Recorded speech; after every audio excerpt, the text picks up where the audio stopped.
Welcome to Wings Learning Solution. Wings Learning സൊല്യൂഷൻ്റെ ഒരു പുതിയ വീഡിയോയിലേക്ക് ഏവർക്കും സ്വാഗതം. നമ്മൾ ഇന്നത്തെ വീഡിയോയിൽ ഇന്നത്തെ ക്ലാസ്സിൽ ഡിസ്കസ് ചെയ്യുന്നത് പ്ലസ് ടു അക്കൗണ്ടൻസിയിൽ ഓരോ ചാപ്റ്റേഴ്സിലും ഇമ്പോർട്ടൻ്റ് ആയിട്ടുള്ള അക്കൗണ്ടുകളുടെ ഫോർമാറ്റാണ് നമ്മൾ ഇന്നത്തെ ക്ലാസ്സിൽ ഡിസ്കസ് ചെയ്യുന്നത്. സോ പബ്ലിക് എക്സാമിനൊക്കെ ഈ ഒരു ക്ലാസ് നിങ്ങൾക്ക് ഉപകാരപ്പെടും. സോ ക്ലാസ്സിലേക്ക് പോകുന്നതിന് മുന്നേ ഈ കണ്ടുകൊണ്ടിരിക്കുന്ന ആൾ ഈ ചാനൽ സബ്സ്ക്രൈബ് ചെയ്യാത്ത ഒരാളാണെങ്കിൽ തുടർന്നുള്ള ക്ലാസ്സുകൾക്ക് വേണ്ടിയിട്ടും ഈ ചാനൽ സബ്സ്ക്രൈബ് ചെയ്യുക, വീഡിയോ ലൈക്ക് ചെയ്യുക, ഷെയർ ചെയ്യുക. സോ നമുക്ക് എന്ത് ചെയ്യാം, നേരിട്ട് ക്ലാസ്സിലേക്ക് പോകാം. സോ നമ്മൾ ഇന്നത്തെ ക്ലാസ്സിൽ ഈ പ്ലസ് ടു അക്കൗണ്ടൻസിയുടെ ഭാഗമായിട്ട് നമുക്ക് ഏതൊക്കെ അക്കൗണ്ടുകളുടെ ഫോർമാറ്റാണ് പഠിക്കാനുള്ളതെന്ന് വെച്ചാൽ, first one partners capital account under fluctuating capital method. Fluctuating capital method പ്രകാരമുള്ള പാർട്ട്നേഴ്സിൻ്റെ ക്യാപിറ്റൽ അക്കൗണ്ടിൻ്റെ ഫോർമാറ്റ്. അതുപോലെ partners capital account under fixed capital method. Fixed capital method പ്രകാരമുള്ള പാർട്ട്നേഴ്സിൻ്റെ ക്യാപിറ്റൽ അക്കൗണ്ടിൻ്റെ format. Then P and L appropriation account, profit and loss appropriation അക്കൗണ്ടിൻ്റെ format. Then revaluation account and last one realisation account. So ഈ 5 അക്കൗണ്ടുകളുടെ ഫോർമാറ്റാണ് നമ്മൾ ഇന്നത്തെ ക്ലാസ്സിൽ discuss ചെയ്യാൻ പോകുന്നത്. സോ പബ്ലിക് എക്സാമിന് നിർബന്ധമായും അറിഞ്ഞിരിക്കേണ്ട, പാസ്സാവാനായിട്ടെങ്കിലും അറിഞ്ഞിരിക്കേണ്ട ഫോർമാറ്റുകളാണ് ഈ 5 എണ്ണത്തിൻ്റെത്. അപ്പോൾ നമുക്ക് എന്ത് ചെയ്യാം, 1 ബൈ 1 ആയിട്ട് ഓരോന്നിൻ്റെയും ഫോർമാറ്റ് നമുക്ക് പഠിക്കാം. സോ നമുക്ക് ഫസ്റ്റ് പഠിക്കാനുള്ളത് partners capital account under fluctuating capital method. Fluctuating capital method പ്രകാരമുള്ള ക്യാപിറ്റൽ അക്കൗണ്ടിൻ്റെ, പാർട്ട്നേഴ്സിൻ്റെ ക്യാപിറ്റൽ അക്കൗണ്ടിൻ്റെ ഫോർമാറ്റ്. നമുക്കറിയാം അക്കൗണ്ടാണ്, 2 സൈഡ് ഉണ്ടായിരിക്കും, ഡെബിറ്റ് സൈഡും ക്രെഡിറ്റ് സൈഡും. സോ ക്രെഡിറ്റ് സൈഡ് നമുക്കറിയാം ക്യാപിറ്റൽ ഒരു ലാബിലിറ്റിയാണ്. ലാബിലിറ്റി നാച്ചുറലുള്ള അക്കൗണ്ടുകളുടെയൊക്കെ ഓപ്പണിംഗ് ബാലൻസ് ക്രെഡിറ്റ് സൈഡിലാണ് വരിക. സോ അതുകൊണ്ട് തന്നെ പാർട്ട്നേഴ്സിൻ്റെ ക്യാപിറ്റൽ അക്കൗണ്ടിൻ്റെ ബാലൻസ് എവിടെയാണ് വരിക? ക്രെഡിറ്റ് സൈഡിലാണ് വരിക. സോ ക്രെഡിറ്റ് സൈഡിൽ ഫസ്റ്റ് നമ്മൾ അതുകൊണ്ട് തന്നെ കൊടുത്തിരിക്കുന്നത് balance B bar D, opening balance. Next interest on capital, salary, commission, interest on loan, then P and L, share of profit. Then ഈ പാർട്ട്നേഴ്സിൻ്റെ ക്യാപിറ്റൽ അക്കൗണ്ട് പഠിക്കാനായി ഞാനൊരു ടിപ്പ് പറഞ്ഞുതരാം. പാർട്ട്നേഴ്സിന് കിട്ടുന്നതൊക്കെ പാർട്ട്നേഴ്സിൻ്റെ ക്യാപിറ്റൽ അക്കൗണ്ടിൻ്റെ ക്രെഡിറ്റ് സൈഡിൽ കാണിക്കുക. ഇൻട്രസ്റ്റ് ഓൺ ക്യാപിറ്റൽ പാർട്ട്നേഴ്സിന് കിട്ടുന്നതാണ്. Salary, commission, profit and loss അക്കൗണ്ടിലെ ഷെയർ ഓഫ് പ്രോഫിറ്റ്, ഇതൊക്കെ പാർട്ട്നേഴ്സിന് കിട്ടുന്നതല്ലേ, ഇൻട്രസ്റ്റ് ഓൺ ലോണൊക്കെ. അപ്പോൾ അത് എവിടെ കാണിക്കുക? ക്രെഡിറ്റ് സൈഡിൽ കാണിക്കുക. ഇനി പാർട്ട്നേഴ്സിൻ്റെ ക്യാപിറ്റൽ അക്കൗണ്ടിൻ്റെ ബാലൻസ് കുറയ്ക്കുന്നവ അല്ലെങ്കിൽ പാർട്ട്നേഴ്സിൻ്റെ കയ്യിൽ നിന്ന് പിടിക്കുന്നവ എവിടെ കാണിക്കുക? പാർട്ട്നേഴ്സിൻ്റെ ക്യാപിറ്റൽ അക്കൗണ്ട് ഡെബിറ്റ് സൈഡിൽ കാണിക്കുക. സോ ഡെബിറ്റ് സൈഡിൽ എന്തൊക്കെ വരുന്നത് നോക്കാം.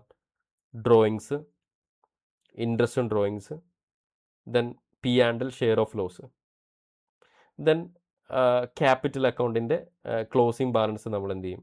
ബാലൻസ് സി ബാർ ഡി എന്ന് പറഞ്ഞിട്ട് ഡെബിറ്റ് സൈഡിൽ എഴുതും. സോ ഇതാണ് ഫ്ലക്ച്വേറ്റിംഗ് ക്യാപിറ്റൽ മെത്തേഡ് പ്രകാരമുള്ള ഒരു പാർട്ട്ണറുടെ ക്യാപിറ്റൽ അക്കൗണ്ടിൻ്റെ ഫോർമാറ്റ്. ക്ലിയർ അല്ലേ? ഇനി നമുക്ക് എന്ത് ചെയ്യാം, ഫിക്സഡ് ക്യാപിറ്റൽ മെത്തേഡ് പ്രകാരമുള്ള പാർട്ട്നേഴ്സിൻ്റെ ക്യാപിറ്റൽ അക്കൗണ്ടിൻ്റെ ഫോർമാറ്റ് നമുക്ക് നോക്കാം. Partners capital account under fixed capital method. Fixed capital method പ്രകാരം പാർട്ട്നേഴ്സിൻ്റെ ക്യാപിറ്റൽ അക്കൗണ്ടിൻ്റെ നമുക്കറിയാം, ഈ ഫിക്സഡ് ക്യാപിറ്റൽ മെത്തേഡ് പ്രകാരം പാർട്ട്നേഴ്സിന് നമ്മൾ എന്ത് ചെയ്യും? 2 അക്കൗണ്ട് പ്രിപ്പയർ ചെയ്യും. ഏതൊക്കെ അക്കൗണ്ടാണ്? പാർട്ട്നേഴ്സ് ക്യാപിറ്റൽ അക്കൗണ്ടും പ്രിപ്പയർ ചെയ്യും, പാർട്ട്നേഴ്സ് കറണ്ട് അക്കൗണ്ടും പ്രിപ്പയർ ചെയ്യും. ഇപ്പോൾ എ ബി എന്ന് പറയുന്ന 2 പാർട്ട്നേഴ്സ് ഉണ്ടെങ്കിൽ എക്ക് ഒരു ക്യാപിറ്റൽ അക്കൗണ്ടും ബിക്ക് ഒരു ക്യാപിറ്റൽ അക്കൗണ്ടും, അതുപോലെ തന്നെ എക്ക് ഒരു കറണ്ട് അക്കൗണ്ടും ബിക്ക് ഒരു കറണ്ട് അക്കൗണ്ടും പ്രിപ്പയർ ചെയ്യും.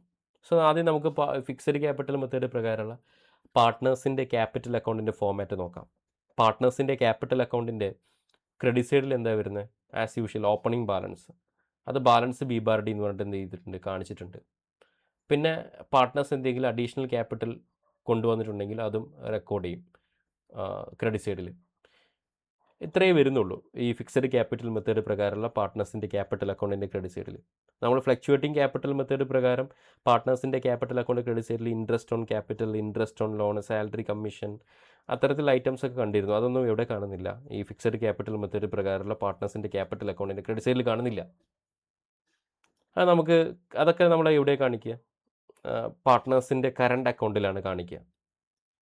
ദെൻ പാർട്ട്നേഴ്സിൻ്റെ ക്യാപിറ്റൽ അക്കൗണ്ടിൻ്റെ ഡെബിറ്റ് സൈഡ് നോക്കിയാൽ ക്യാഷ് വിത്ഡ്രോൺ ഫോർ ഒരു ബിസിനസ്സിൻ്റെ മറ്റുള്ള പാർട്ട്നേഴ്സിൻ്റെ കൺസെൻറ്റോട് കൂടിയിട്ട് ഒരു പാർട്ട്ണർ ബിസിനസ്സിൽ നിന്ന് വിത്ഡ്രോ ചെയ്യുകയാണെങ്കിൽ അതാണ് ക്യാഷ് വിത്ഡ്രോൺ എന്ന് പറഞ്ഞിട്ട് ഈ ഒരു പാർട്ട്നേഴ്സിൻ്റെ ക്യാപിറ്റൽ അക്കൗണ്ട് ഡെബിറ്റ് സൈഡിൽ കാണിച്ചിട്ടുള്ളത്. ഇത് ഡ്രോയിങ്സ് അല്ല കേട്ടോ. പാർട്ട്നേഴ്സിൻ്റെ ഒരു പാർട്ട്ണർ മറ്റുള്ള പാർട്ട്നേഴ്സിൻ്റെ കൺസെൻറ്റോട് കൂടി, സമ്മതത്തോട് കൂടിയിട്ട് പാർട്ട്ണർഷിപ്പിൽ നിന്ന് വിത്ഡ്രോ ചെയ്യുന്ന ക്യാഷിനെയാണ് നമ്മളിവിടെ ക്യാഷ് എന്ന് പറഞ്ഞിട്ട് കാണിച്ചിട്ടുള്ളത്. ഡ്രോയിങ്സ് നമ്മൾ എവിടെ കാണിക്കുക? അത് പാർട്ട്നേഴ്സിൻ്റെ കറണ്ട് അക്കൗണ്ടിലാണ്. സോ ഇനി നമുക്ക് എന്ത് ചെയ്യാം? പാർട്ട്നേഴ്സിൻ്റെ കറണ്ട് അക്കൗണ്ടിൻ്റെ ഫോമാറ്റ് നോക്കാം. കറണ്ട് അക്കൗണ്ടിൻ്റെ ക്രെഡിറ്റ് സൈഡിൽ എന്തൊക്കെ വരുന്നുണ്ട്? Balance B/D. കറണ്ട് അക്കൗണ്ടിൻ്റെ ഓപ്പണിംഗ് ബാലൻസ് ഉണ്ടെങ്കിൽ അത് നമ്മൾ ക്രെഡിറ്റ് സൈഡിൽ കാണിക്കും. Then interest on capital, salary, commission, interest on loan, profit and loss അക്കൗണ്ടിലെ ഷെയർ ഓഫ് പ്രോഫിറ്റ്. സോ ഈ ഫ്ലക്ച്വേറ്റിംഗ് ക്യാപിറ്റൽ മെത്തേഡ് പ്രകാരം പാർട്ട്നേഴ്സിൻ്റെ ക്യാപിറ്റൽ അക്കൗണ്ടിൽ കാണിച്ചിരുന്ന ഇൻട്രസ്റ്റ് ഓൺ ക്യാപിറ്റൽ തൊട്ട് P&L, ഷെയർ ഓഫ് പ്രോഫിറ്റ് വരെയുള്ള ഐറ്റംസ് ഒക്കെ നമ്മൾ ഫിക്സഡ് ക്യാപിറ്റൽ മെത്തേഡ് പ്രകാരം പാർട്ട്നേഴ്സിൻ്റെ കറണ്ട് അക്കൗണ്ടിൻ്റെ ക്രെഡിറ്റ് സൈഡിൽ കാണിക്കും. ഇനി ഈ ഒരു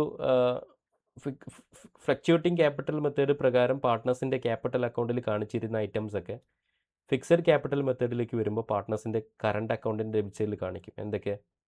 ഇൻട്രസ്റ്റ് ഓൺ ഡ്രോയിങ്സ്, അതുപോലെ ഡ്രോയിങ്സ്, പ്രോഫിറ്റ് ആൻഡ് ലോസ് അക്കൗണ്ടിലെ ഷെയർ ഓഫ് ലോസ്. ദെൻ ഏറ്റവും അവസാനം നമ്മൾ എന്ത് ചെയ്യും? ബാലൻസ് C/D, ക്ലോസിംഗ് ബാലൻസ് കണ്ടെത്തും. ഓക്കെ. സോ ഇതാണ് ഈ ഒരു ഫിക്സഡ് ക്യാപിറ്റൽ മെത്തേഡ് പ്രകാരമുള്ള പാർട്ട്നേഴ്സിൻ്റെ ക്യാപിറ്റൽ അക്കൗണ്ടിന് കറണ്ട് അക്കൗണ്ടിൻ്റെ ഫോമാറ്റ്. ഇനി നമുക്ക് ഡിസ്കസ് ചെയ്യാനുള്ളത് P&L അപ്രോപ്രിയേഷൻ അക്കൗണ്ട്. പബ്ലിക് എക്സാമിനൊക്കെ നിരന്തരം ക്വസ്റ്റ്യൻ വരുന്നൊരു ഏരിയയാണ് P&L അപ്രോപ്രിയേഷൻ അക്കൗണ്ട്. ഒരു 4 തൊട്ട് 6 മാർക്കിന് വരെ നിങ്ങൾക്ക് ഈ ഒരു ഏരിയയുമായി ബന്ധപ്പെട്ട P&L അപ്രോപ്രിയേഷനുമായി ബന്ധപ്പെട്ട ഒരു ക്വസ്റ്റ്യൻ നിങ്ങൾക്ക് പ്രതീക്ഷിക്കാം. സോ P&L അപ്രോപ്രിയേഷൻ അക്കൗണ്ട് നമുക്കറിയാം പ്രോഫിറ്റ് ആൻഡ് ലോസ് അക്കൗണ്ടിൻ്റെ തുടർച്ചയായി തയ്യാറാക്കുന്ന ഒരു അക്കൗണ്ടാണ്. പാർട്ട്നേഴ്സിന് എങ്ങനെയാണ് ഡിവിസിബിൾ പ്രോഫിറ്റ് അല്ലെങ്കിൽ ഡിവിസിബിൾ ലോസ് ഒക്കെ ഷെയർ ചെയ്ത് കൊടുക്കുന്നതെന്ന് കാണിക്കാനായിട്ട് പ്രിപ്പയർ ചെയ്യുന്ന ഒരു അക്കൗണ്ടാണ് P&L appropriation account. It's an extension of profit and loss account. So profit and loss അക്കൗണ്ടിന് തുടർച്ചയായി തയ്യാറാക്കുന്ന അക്കൗണ്ട് ആയതുകൊണ്ട് തന്നെ പ്രോഫിറ്റ് ആൻഡ് ലോസ് അക്കൗണ്ടിൽ കിട്ടുന്ന നെറ്റ് പ്രോഫിറ്റ് ആയിക്കോട്ടെ, നെറ്റ് ലോസ് ആയിക്കോട്ടെ, ഇതൊക്കെ നമ്മൾ എന്ത് ചെയ്യും? P&L അപ്രോപ്രിയേഷൻ അക്കൗണ്ടിലേക്ക് ട്രാൻസ്ഫർ ചെയ്യും. സോ പ്രോഫിറ്റ് ആൻഡ് ലോസ് അക്കൗണ്ടിൽ നെറ്റ് പ്രോഫിറ്റ് ആണ് കിട്ടിയതെങ്കിൽ അത് നമ്മൾ എന്ത് ചെയ്യും? P&L അപ്രോപ്രിയേഷൻ അക്കൗണ്ടിൻ്റെ ക്രെഡിറ്റ് സൈഡിൽ നമ്മൾ ഫോമാറ്റ് അറിയാം. പർട്ടിക്കുലേഴ്സ് എമൗണ്ട് ഡെബിറ്റ് സൈഡിനെ DR എന്നും ക്രെഡിറ്റ് സൈഡിനെ CR എന്നും റെപ്രസെൻറ്റ് ചെയ്തിട്ടുണ്ട്. സോ പ്രോഫിറ്റ് ആൻഡ് ലോസ് അക്കൗണ്ടിൽ നെറ്റ് പ്രോഫിറ്റ് ആണ് കിട്ടിയതെങ്കിൽ അത് P&L അപ്രോപ്രിയേഷൻ അക്കൗണ്ട് ക്രെഡിറ്റ് സൈഡിലേക്ക് P&L നെറ്റ് പ്രോഫിറ്റ് എന്ന് പറഞ്ഞിട്ട് കാണിക്കും. പിന്നെ ക്രെഡിറ്റ് സൈഡിൽ ഇൻട്രസ്റ്റ് ഓൺ ഡ്രോയിങ്സ് കാണിക്കും. ഇനി ഡെബിറ്റ് സൈഡിൽ എന്തൊക്കെ വരും? നമുക്ക് profit and loss account net loss ആണ് കിട്ടിയതെങ്കിൽ അത് profit and loss account debit സൈഡിൽ നെറ്റ് ലോസ് എന്ന് പറഞ്ഞിട്ട് കാണിക്കും. പിന്നെ ഇൻട്രസ്റ്റ് ഓൺ ക്യാപിറ്റൽ കാണിക്കും, പാർട്ട്നേഴ്സ് സാലറി കാണിക്കും, പാർട്ട്നേഴ്സ് കമ്മീഷന് കാണിക്കും, പാർട്ട്നേഴ്സിന് പ്രോഫിറ്റിൽ നിന്നും റിസർവിലേക്ക് എന്തെങ്കിലും എമൗണ്ട് മാറ്റി വെക്കുന്നുണ്ടെങ്കിൽ അത് റിസർവ് എന്ന് പറഞ്ഞിട്ട് കാണിക്കും. ഇനി പ്രോഫിറ്റ് ആൻഡ് ലോസ് അക്കൗണ്ടിൻ്റെ ക്രെഡിറ്റ് സൈഡ് കൂടിയിട്ട് ഡെബിറ്റ് സൈഡ് കുറഞ്ഞാൽ പ്രോഫിറ്റ് ആൻഡ് ലോസ് അക്കൗണ്ടിൽ നമുക്ക് പ്രോഫിറ്റ് കിട്ടും. P&L അപ്രോപ്രിയേഷൻ അക്കൗണ്ടിൽ നമുക്ക് പ്രോഫിറ്റ് കിട്ടും. P&L അപ്രോപ്രിയേഷൻ അക്കൗണ്ടിൻ്റെ ക്രെഡിറ്റ് സൈഡ് കൂടിയിട്ട് ഡെബിറ്റ് സൈഡ് കുറഞ്ഞാൽ P&L അപ്രോപ്രിയേഷൻ അക്കൗണ്ടിൽ നമുക്ക് പ്രോഫിറ്റ് കിട്ടും. P&L അപ്രോപ്രിയേഷൻ അക്കൗണ്ടിൽ കിട്ടുന്ന പ്രോഫിറ്റ് നമ്മൾ ഡെബിറ്റ് സൈഡിലാണ് കാണിക്കുക. അത് ഡിവിസിബിൾ പ്രോഫിറ്റ് എന്ന് പറഞ്ഞിട്ടാണ് കാണിക്കുക. ഈ പ്രോഫിറ്റാണ് പാർട്ട്നേഴ്സിന് ഷെയർ ചെയ്യാൻ പറ്റുന്ന പ്രോഫിറ്റ്. ഈ ഡിവിസിബിൾ പ്രോഫിറ്റ് എന്ത് ചെയ്യും? പാർട്ട്നേഴ്സിൻ്റെ ക്യാപിറ്റൽ അക്കൗണ്ടിലേക്ക് അവരുടെ പ്രോഫിറ്റ് ഷെയറിംഗ് റേഷ്യോയുടെ അടിസ്ഥാനത്തിൽ ഷെയർ ചെയ്യും. ഇനി നേരെ opposite, profit and loss appropriation അക്കൗണ്ടിൻ്റെ ഡെബിറ്റ് സൈഡ് കൂടിയിട്ട് ക്രെഡിറ്റ് സൈഡ് കുറഞ്ഞാൽ P&L അപ്രോപ്രിയേഷൻ അക്കൗണ്ടിൽ നമുക്ക് ലോസ് കിട്ടും. P&L അപ്രോപ്രിയേഷൻ അക്കൗണ്ടിൽ കിട്ടുന്ന ലോസിനെ നമ്മൾ ഡിവിസിബിൾ ലോസ് എന്നാണ് പറയുക. അത് P&L അപ്രോപ്രിയേഷൻ അക്കൗണ്ടിൻ്റെ ക്രെഡിറ്റ് സൈഡിൽ കാണിക്കും. ഇനി P&L അപ്രോപ്രിയേഷൻ അക്കൗണ്ടിൽ കിട്ടിയിരിക്കുന്ന ഡിവിസിബിൾ ലോസും ഇതെന്ത് ചെയ്യും? പാർട്ട്നേഴ്സിൻ്റെ ക്യാപിറ്റൽ അക്കൗണ്ടിലേക്ക് അവരുടെ പ്രോഫിറ്റ് ഷെയറിംഗ് റേഷ്യോൻ്റെ അടിസ്ഥാനത്തിൽ ഷെയർ ചെയ്ത് കൊടുക്കും. സോ ഇതാണ് P&L അപ്രോപ്രിയേഷൻ അക്കൗണ്ടിൻ്റെ ഫോമാറ്റ്. ഈ ഫോമാറ്റ് നിങ്ങൾ മനസ്സിലാക്കിയിരിക്കുക. അതുപോലെ തന്നെ P&L അപ്രോപ്രിയേഷൻ അക്കൗണ്ടുമായി ബന്ധപ്പെട്ട ക്വസ്റ്റ്യൻസ് വർക്കൗട്ട് ചെയ്യുകയും ചെയ്യാം. ഓക്കെ. ഇനി നമുക്ക് ഡിസ്കസ് ചെയ്യാനുള്ളത് ഇമ്പോർട്ടൻ്റ് ആയിട്ടുള്ള +2 അക്കൗണ്ടൻസിയിൽ ഇമ്പോർട്ടൻ്റ് ആയിട്ടുള്ള മറ്റൊരു അക്കൗണ്ടാണ് റീവാലുവേഷൻ അക്കൗണ്ട്. വളരെ ഇമ്പോർട്ടൻ്റ് ആണ് റീവാലുവേഷൻ അക്കൗണ്ട്. എസ് എ ക്വസ്റ്റിനൊക്കെ 8 മാർക്കിനൊക്കെ പബ്ലിക് എക്സാമിന് നിരന്തരം ചോദിക്കുന്ന ക്വസ്റ്റ്യനാണ് റീവാലുവേഷൻ അക്കൗണ്ട്. ഒന്നല്ലെങ്കിൽ ഇത് അഡ്മിഷൻ ഓഫ് എ പാർട്ട്ണർ എന്ന് പറയുന്ന ചാപ്റ്ററിന് ചോദിക്കും, അല്ലെങ്കിൽ retirement and death of A partner എന്ന് പറയുന്ന യൂണിറ്റുമായി ബന്ധപ്പെടുത്തി ഇത് ചോദിക്കും. ഇതിലേതെങ്കിലും യൂണിറ്റുമായി ബന്ധപ്പെടുത്തി കണക്ട് ചെയ്തുകൊണ്ട് റീവാലുവേഷൻ അക്കൗണ്ട് പ്രിപ്പയർ ചെയ്യാൻ പറയുന്ന ക്വസ്റ്റ്യന് റീവാലുവേഷൻ അക്കൗണ്ടും അതുപോലെ പാർട്ട്നേഴ്സ് ക്യാപിറ്റൽ അക്കൗണ്ടും അതുപോലെ തന്നെ ബാലൻസ് ഷീറ്റ് ആഫ്റ്റർ റീകോൺസ്റ്റിറ്റ്യൂഷനും അത് നമുക്ക് പ്രിപ്പയർ ചെയ്യാനായിട്ട് 8 മാർക്കിന് ഇത് മൂന്നും 8 മാർക്കിന് മൂന്നും കൂടി 8 മാർക്കിന് പ്രിപ്പയർ ചെയ്യാനായിട്ട് നമുക്ക് എക്സാമിന് ചോദിക്കാറുണ്ട്. സോ റീവാലുവേഷൻ അക്കൗണ്ടിൻ്റെ ഫോർമാറ്റ് അറിഞ്ഞിരിക്കേണ്ടത് നിർബന്ധമാണ്, വളരെ ഇമ്പോർട്ടൻ്റ് ആണെന്ന് നിങ്ങൾക്ക് മനസ്സിലായിട്ടുണ്ടാവുമല്ലോ. സോ റീവാലുവേഷൻ അക്കൗണ്ട് 2 സൈഡാണുള്ളത്, debit side credit side. Debit സൈഡിൽ പർട്ടിക്കുലേഴ്സ് എമൗണ്ട്, ക്രെഡിറ്റ് സൈഡിലും പർട്ടിക്കുലേഴ്സ് എമൗണ്ട്. റീവാലുവേഷൻ അക്കൗണ്ട് പഠിക്കാനൊരു എളുപ്പമാർഗ്ഗമുണ്ട്. റീവാലുവേഷൻ അക്കൗണ്ട് ഡെബിറ്റ് സൈഡിനെ നമ്മൾ സാഡ് സൈഡ് എന്നും ക്രെഡിറ്റ് സൈഡിന് നമ്മൾ ഹാപ്പി സൈഡ് എന്നാണ് പറയുക. റീവാലുവേഷൻ പ്രോഫിറ്റും റീവാലുവേഷൻ ലോസും കൺസിഡർ ചെയ്യാതെ, അത് രണ്ടും കൺസിഡർ ചെയ്യാതെ റീവാലുവേഷൻ അക്കൗണ്ടിൻ്റെ ഡെബിറ്റ് സൈഡിന് നമ്മൾ സാഡ് സൈഡ് എന്നും ക്രെഡിറ്റ് സൈഡിന് നമ്മൾ ഹാപ്പി സൈഡ് എന്നാണ് പറയുക. ബിസിനസ്സിന് ഹാപ്പി നൽകുന്ന കാര്യങ്ങളൊക്കെ റീവാലുവേഷൻ അക്കൗണ്ടിൻ്റെ ക്രെഡിറ്റ് സൈഡിൽ കാണിക്കുക, ബിസിനസ്സിന് സാഡ് നൽകുന്നതൊക്കെ റീവാലുവേഷൻ അക്കൗണ്ടിൻ്റെ ഡെബിറ്റ് സൈഡിൽ കാണിക്കുക. റീവാലുവേഷൻ ലോസും റീവാലുവേഷൻ പ്രോഫിറ്റും കൺസിഡർ ചെയ്യരുത്. ഇനി നോക്കിയാൽ റീവാലുവേഷൻ അക്കൗണ്ടിൻ്റെ ക്രെഡിറ്റ് സൈഡിൽ എന്തൊക്കെയാണ് കാണിച്ചിരിക്കുന്നത്? ഹാപ്പി നൽകുന്ന കാര്യങ്ങൾ, ഹാപ്പി സൈഡ് എന്നല്ല പറയാം. ഒരു ബിസിനസ്സിന് ഹാപ്പി നൽകുന്ന കാര്യങ്ങൾ എന്തൊക്കെയാണ്? Increase in asset, asset increase ചെയ്യുന്നത്. Then decrease in liability, liability decrease ചെയ്യുന്നത്. അണ്ടർ റെക്കോർഡഡ് അസറ്റ്, ഇതൊക്കെ നമ്മൾ എന്ത് ചെയ്യും? റീവാലുവേഷൻ അക്കൗണ്ടിൻ്റെ ക്രെഡിറ്റ് സൈഡിൽ കാണിക്കും. ഇനി ഡെബിറ്റ് സൈഡിൽ നോക്കിയേ എന്തൊക്കെയാണ് കാണിക്കുന്നത്? സാഡ് സൈഡ് എന്നല്ലേ പറയാം. ബിസിനസ്സിന് സങ്കടം നൽകുന്ന കാര്യങ്ങളൊക്കെ ഡെബിറ്റ് സൈഡിൽ. ഡിക്രീസ് ഇൻ അസറ്റ്, അസറ്റിൻ്റെ വാല്യൂ കുറയുന്നത്. ഇൻക്രീസ് ഇൻ ലാബിലിറ്റി, ലാബിലിറ്റി കൂടുന്നത്. അണ്ടർ റെക്കോർഡഡ് ലാബിലിറ്റി, ഇതുവരെ റെക്കോർഡ് ചെയ്യാത്തൊരു ലാബിലിറ്റി റീകോൺസ്റ്റിറ്റ്യൂഷൻ്റെ സമയത്ത് ഉണ്ടെന്ന് കണ്ടെത്തി കഴിഞ്ഞാൽ അതാണ് അണ്ടർ റെക്കോർഡഡ് ലാബിലിറ്റി. റീവാലുവേഷൻ അക്കൗണ്ടിൻ്റെ ഏത് സൈഡ് കൂടുന്നതായിരിക്കും നല്ലത്? ഹാപ്പി സൈഡ്, ക്രെഡിറ്റ് സൈഡ് കൂടുന്നതല്ലേ നല്ലത്? അങ്ങനെ റീവാലുവേഷൻ അക്കൗണ്ടിൻ്റെ ക്രെഡിറ്റ് സൈഡ് കൂടിയിട്ട് ഡെബിറ്റ് സൈഡ് കുറഞ്ഞാൽ റീവാലുവേഷൻ അക്കൗണ്ടിൽ പ്രോഫിറ്റ് കിട്ടും. റീവാലുവേഷൻ അക്കൗണ്ടിൽ കിട്ടുന്ന പ്രോഫിറ്റിന് നമ്മൾ റീവാലുവേഷൻ പ്രോഫിറ്റ് എന്നാണ് പറയുക. അത് ഡെബിറ്റ് സൈഡിലാണ് കാണിക്കുക. ആ റീവാലുവേഷൻ പ്രോഫിറ്റ്, ഇങ്ങനെ കിട്ടുന്ന റീവാലുവേഷൻ പ്രോഫിറ്റ് പാർട്ട്നേഴ്സിൻ്റെ ക്യാപിറ്റൽ അക്കൗണ്ടിലേക്ക് ഷെയർ ചെയ്യും. ഇനി നേരെ ഓപ്പോസിറ്റ്, റീവാലുവേഷൻ അക്കൗണ്ടിൻ്റെ ഡെബിറ്റ് സൈഡ് കൂടിയിട്ട് ക്രെഡിറ്റ് സൈഡ് കുറഞ്ഞാൽ റീവാലുവേഷൻ അക്കൗണ്ടിൽ നമുക്ക് ലോസ് കിട്ടും. റീവാലുവേഷൻ അക്കൗണ്ടിൽ കിട്ടുന്ന ലോസിനെ നമ്മൾ റീവാലുവേഷൻ ലോസ് എന്നാണ് പറയുക. അത് നമ്മൾ റീവാലുവേഷൻ അക്കൗണ്ടിൻ്റെ ക്രെഡിറ്റ് സൈഡിലാണ് കാണിക്കുക. അതും പാർട്ട്നേഴ്സിൻ്റെ ക്യാപിറ്റൽ അക്കൗണ്ടിലേക്ക് നമ്മൾ എന്ത് ചെയ്യും? ഷെയർ ചെയ്യും. ഇങ്ങനെ റീവാലുവേഷൻ അക്കൗണ്ടിൽ കിട്ടുന്ന പ്രോഫിറ്റ് ആയിക്കോട്ടെ ലോസ് ആയിക്കോട്ടെ, ഇതൊക്കെ നമ്മൾ പാർട്ട്നേഴ്സിൻ്റെ ക്യാപിറ്റൽ അക്കൗണ്ടിലേക്കാണ് എന്ത് ചെയ്യുക? ഷെയർ ചെയ്യുക. സോ ക്ലിയർ അല്ലേ റീവാലുവേഷൻ അക്കൗണ്ട്? നെക്സ്റ്റ് ഫോർമാറ്റിലേക്ക് പോയിക്കൂടെ? ഇനി നോക്കിയാൽ നമുക്കിനി ഈ ഒരു +2 അക്കൗണ്ടൻസിയിൽ നമുക്ക് ലാസ്റ്റ് ഡിസ്കസ് ചെയ്യാനുള്ളത് 8 മാർക്കിന് ചോദിക്കുന്ന മറ്റൊരു ക്വസ്റ്റ്യനാണ് റിയലൈസേഷൻ അക്കൗണ്ടുമായി ബന്ധപ്പെട്ട ക്വസ്റ്റ്യൻ. ഇതും നിരന്തരം പബ്ലിക് എക്സാമിന് ചോദിക്കുന്ന ഒരു ക്വസ്റ്റ്യനാണ്. റിയലൈസേഷൻ അക്കൗണ്ട്, അതുപോലെ പാർട്ട്നേഴ്സ് ക്യാപിറ്റൽ അക്കൗണ്ട്, അതുപോലെ ക്യാഷ് ഓർ ബാങ്ക് അക്കൗണ്ട്. ഇത് മൂന്നും കൂടി പ്രിപ്പയർ ചെയ്യാനായിട്ട് 8 മാർക്കിന് എസ് എ ക്വസ്റ്റ്യൻ ആയിട്ട് എല്ലാ എക്സാമിനും ചോദിക്കാറുണ്ട്. ഓക്കെ, പിന്നെ റീവാലുവേഷൻ അക്കൗണ്ടിൻ്റെ അതേ ഫോമാറ്റ് തന്നെയാണ് റിയലൈസേഷൻ അക്കൗണ്ടിലുള്ളത്. ഡെബിറ്റ് സൈഡിൽ പർട്ടിക്കുലേഴ്സ് എമൗണ്ട്, ഡെബിറ്റ് സൈഡിലും പർട്ടിക്കുലേഴ്സ് എമൗണ്ട്, ക്രെഡിറ്റ് സൈഡിലും പർട്ടിക്കുലേഴ്സ് എമൗണ്ട്. ദെൻ റീവാലുവേഷൻ അക്കൗണ്ടിൻ്റെ ക്രെഡിറ്റ് സൈഡ് നമുക്ക് ആദ്യം നോക്കാം. ഈ റിയലൈസേഷൻ അക്കൗണ്ട്, റിവാലുവേഷൻ അക്കൗണ്ട് അല്ല, റിയലൈസേഷൻ അക്കൗണ്ടാണ്. സോ റിയലൈസേഷൻ അക്കൗണ്ട് നമ്മൾ പ്രിപ്പയർ ചെയ്യുന്നത് നമുക്കറിയാം, at the time of dissolution of partnership business wind up ചെയ്യുന്ന സമയത്താണ് നമ്മൾ എന്ത് പ്രിപ്പയർ ചെയ്യുക? ഈ ഒരു റിയലൈസേഷൻ അക്കൗണ്ട് പ്രിപ്പയർ ചെയ്യുക. So partnership business wind up ചെയ്യുന്ന സമയത്ത് അസറ്റ്സും ലാബിലിറ്റീസുമായി ബന്ധപ്പെട്ട് വരുന്ന ലെഡ്ജർ അക്കൗണ്ടുകളൊക്കെ റിയലൈസേഷൻ അക്കൗണ്ടിലേക്ക് ട്രാൻസ്ഫർ ചെയ്തിട്ട് ക്ലോസ് ചെയ്യുകയും അസറ്റ്സ് സെല്ല് ചെയ്തിട്ട് ക്യാഷ് ജനറേറ്റ് ചെയ്യുകയും ലാബിലിറ്റീസ് സെറ്റ് ഓഫ് ചെയ്യുകയും ചെയ്യും. സോ അതിലൂടെയൊക്കെ പ്രോഫിറ്റ് ആണോ ലോസ് ആണോ ഉണ്ടായതെന്ന് കണ്ടെത്താനായിട്ട് പ്രിപ്പയർ ചെയ്യുന്ന ഒരു അക്കൗണ്ടാണ്, നോമിനൽ അക്കൗണ്ടാണ് റിയലൈസേഷൻ അക്കൗണ്ട്. നോക്കിയാൽ റിയലൈസേഷൻ അക്കൗണ്ടിൻ്റെ ക്രെഡിറ്റ് സൈഡിൽ എന്താ ഫസ്റ്റ് റെക്കോർഡ് ചെയ്തിരിക്കുന്നത്? നമുക്ക് ആദ്യം ക്രെഡിറ്റ് സൈഡ് പരിചയപ്പെടുത്തി തുടങ്ങാം. ക്രെഡിറ്റ് സൈഡിൽ ഫസ്റ്റ് വരുന്ന liabilities account, individually at book value. ലാബിലിറ്റികളൊക്കെ, എക്സ്റ്റേണൽ ലാബിലിറ്റീസൊക്കെ റൈറ്റ് ഓഫ് ചെയ്യും നമ്മൾ റിവാലുവേഷൻ അക്കൗണ്ടിൻ്റെ ക്രെഡിറ്റ് സൈഡിലേക്ക് ട്രാൻസ്ഫർ ചെയ്തിട്ട് ക്ലോസ് ചെയ്യും. ഇൻഡിവിജ്വലായിട്ട് ബിൽസ് പേബിൾ, ക്രെഡിറ്റേഴ്സ് പോലുള്ള ലാബിലിറ്റീസൊക്കെ നമ്മൾ എന്ത് ചെയ്യും? റിയലൈസേഷൻ അക്കൗണ്ടിൻ്റെ ക്രെഡിറ്റ് സൈഡിലേക്ക് ട്രാൻസ്ഫർ ചെയ്തിട്ട് ക്ലോസ് ചെയ്യും. then ക്രെഡിറ്റ് സൈഡിൽ അടുത്ത് എന്താ വരുന്നത്? Cash or bank realisation of asset. നമുക്കറിയാം ഈ ഡിസൊല്യൂഷൻ്റെ സമയത്ത് നമ്മൾ എന്ത് ചെയ്യും, അസറ്റ്സുകളൊക്കെ സെല്ല് ചെയ്യും, അസറ്റുകളൊക്കെ വിൽക്കും. അങ്ങനെ അസറ്റ് വിറ്റിട്ട് കിട്ടുന്ന പൈസ നമ്മൾ എന്ത് ചെയ്യും, ഈ റിയലൈസേഷൻ അക്കൗണ്ടിൻ്റെ ക്രെഡിറ്റ് സൈഡിൽ കാണിക്കും. ദെൻ നെക്സ്റ്റ് വൺ ക്രെഡിറ്റ് സൈഡിൽ വരുന്നതാണ് partners capital account, asset taken over. ഇപ്പോൾ ഡിസൊല്യൂഷൻ്റെ സമയത്ത് ചിലപ്പോൾ ഏതെങ്കിലും ഒരു പാർട്ട്ണർ പറയും, ഈ അസറ്റ് വിൽക്കണ്ട, പകരം ഈ അസറ്റ് ഞാൻ എടുത്തോളാം, എനിക്ക് തരാനുള്ള പൈസയിൽ നിന്ന് കുറച്ച് തന്നാൽ മതി. അങ്ങനെ ഏതെങ്കിലും ഒരു പാർട്ട്ണർ ബിസിനസ്സിൽ ഉപയോഗിക്കുന്ന ഒരു ഫിക്സഡ് അസറ്റ് ടേക്കൺ ഓവർ ചെയ്ത് കഴിഞ്ഞാൽ ആ പാർട്ട്ണറുടെ ക്യാപിറ്റൽ അക്കൗണ്ട് നമ്മൾ റിയലൈസേഷൻ അക്കൗണ്ടിൻ്റെ ക്രെഡിറ്റ് സൈഡിൽ കാണിക്കും. പിന്നെ ക്രെഡിറ്റ് സൈഡിൽ വരുന്ന അടുത്തായിട്ട് എന്താ, cash or bank realisation from an unrecorded asset. ഇതുവരെ റെക്കോർഡ് ചെയ്യാത്തൊരു അസറ്റ് ഡിസൊല്യൂഷൻ്റെ സമയത്ത് നമ്മൾ കണ്ടെത്തി കഴിഞ്ഞാൽ ആ അസറ്റ് വിറ്റിട്ട് കിട്ടുന്ന പൈസയാണ് ക്യാഷ് ഓർ ബാങ്ക് എന്ന് പറഞ്ഞിട്ട് റിയലൈസേഷൻ ഫ്രം അൺറെക്കോർഡ് അസറ്റ് എന്ന് പറഞ്ഞിട്ട് ക്രെഡിറ്റ് സൈഡിൽ കാണിച്ചിരിക്കുന്നത്. ഇനി ക്രെഡിറ്റ് സൈഡിൽ വരുന്ന മറ്റൊന്ന് എന്താണ്, partners capital account, unrecord asset take on over by a partner. ഈ ഡിസൊല്യൂഷൻ്റെ സമയത്ത് പിന്നെ ഈ അൺറെക്കോർഡ് അസറ്റ് കണ്ടെത്തി, അൺറെക്കോർഡ് അസറ്റ് സെല്ല് ചെയ്യുന്നതിന് പകരം ഒരു പാർട്ട്ണർ വന്നിട്ട് പറഞ്ഞു, ഈ അസറ്റ് വിൽക്കണ്ട, പകരം ഈ അസറ്റ് ഞാൻ എടുത്തോളാം, എനിക്ക് തരാനുള്ള പൈസയിൽ നിന്ന് കിഴിച്ചാൽ മതി. അങ്ങനെ ഈ അൺറെക്കോർഡ് അസറ്റ് ഏതെങ്കിലും ഒരു പാർട്ട്ണർ വന്നിട്ട് കൊണ്ടുപോവുകയാണെങ്കിൽ ആ പാർട്ട്ണറുടെ ക്യാപിറ്റൽ അക്കൗണ്ടാണ് നമ്മൾ ഈ ക്രെഡിറ്റ് സൈഡിൽ റെക്കോർഡ് ചെയ്യുക. ദെൻ ഇനി നമുക്ക് ഡെബിറ്റ് സൈഡ് നോക്കാം. ഡെബിറ്റ് സൈഡിൽ ഫസ്റ്റ് വരുന്ന റേറ്റ് എന്താണ്, asset account individual at book value.